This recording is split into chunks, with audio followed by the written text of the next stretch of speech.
यदि आपको भी रातों को नींद नहीं आती और आप भी रातों में जगकर इधर उधर करवटें बदलते रहते हैं तो महात्मा बुद्ध की इस कहानी को ज़रूर सुनिएगा। इस कहानी को सुनने के बाद आपकी यह समस्या जड़ से खत्म हो जाएगी। महात्मा बुद्ध नदी के किनारे एकांत में अपनी कुटिया में रहते थे। उन्होंने कुटिया के चारों तरफ हरे भरे वृक्ष लगा रखे थे जिन पर सुबह शाम पक्षियों का कलरव गूंजा करता था। प्रकृति का यह मधुर संगीत महात्मा बुद्ध को सदैव आनंदित रखता था। पक्षियाँ और पेड़ पौधे तो मानो महात्मा बुद्ध के परिवार ही बन गए थे। एक दिन महात्मा बुद्ध प्रातःकालीन उठे ही थे कि द्वार पर उन्हें एक सेठ खड़ा मिला। सेठ को चिंताग्रस्त देखकर महात्मा बुद्ध ने सेठ की समस्या जाननी चाहिए।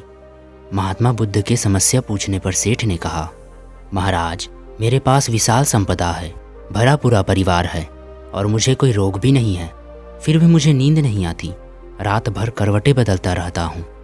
महात्मा बुद्ध ने सेठ के सिर पर हाथ फेरते हुए कहा, सेठ, तुम्हारे पास सब कुछ भले ही हो किंतु वह नहीं है जो नींद के लिए आवश्यक है। सेठ ने पूछा, वह क्या है महाराज? तब महात्मा बुद्ध बोले, तुम चारों तरफ से चिंताओं से घिरे हुए हो। धन संपत्ति की चिंता, व्यापार व्यवसाय की चिंता, परिवार की चिंता तुम्हें सुकून से सोने नहीं देती। याद रखो, चिंता और चैन में शत्रुता है। चिंता और चैन कभी तुम्हें एक साथ नहीं मिल सकते और ये दोनों एक दूसरे के सबसे बड़े दुश्मन हैं।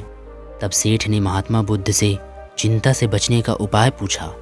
तब महात्मा बुद्ध ने कहा, तुम प्रकृति से शिक्षा ग्रहण कर सकते हो। तुम प्रकृति को देखो।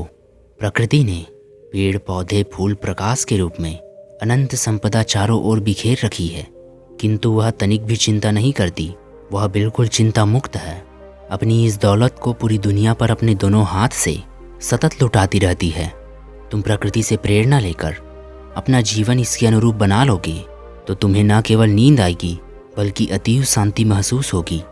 महात्मा बुद्ध की बातों से सेठ बहुत प्रभावित हुआ और उसने अपनी धन संपत्ति की चिंता छोड़ दी।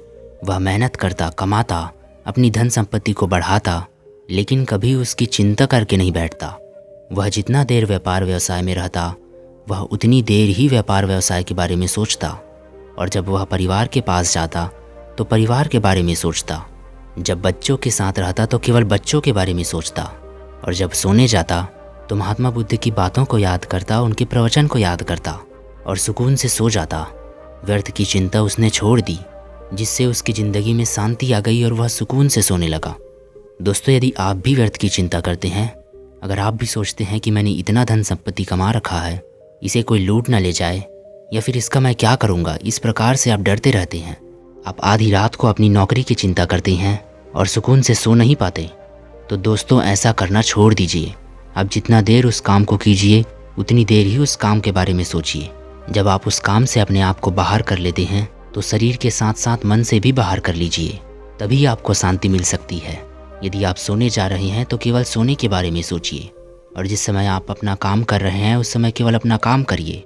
आप यदि व्यवसाय में हैं तो केवल व्यवसाय के बारे में सोचिए। आप यदि परिवार के पास हैं तो परिवार के बारे में सोचिए।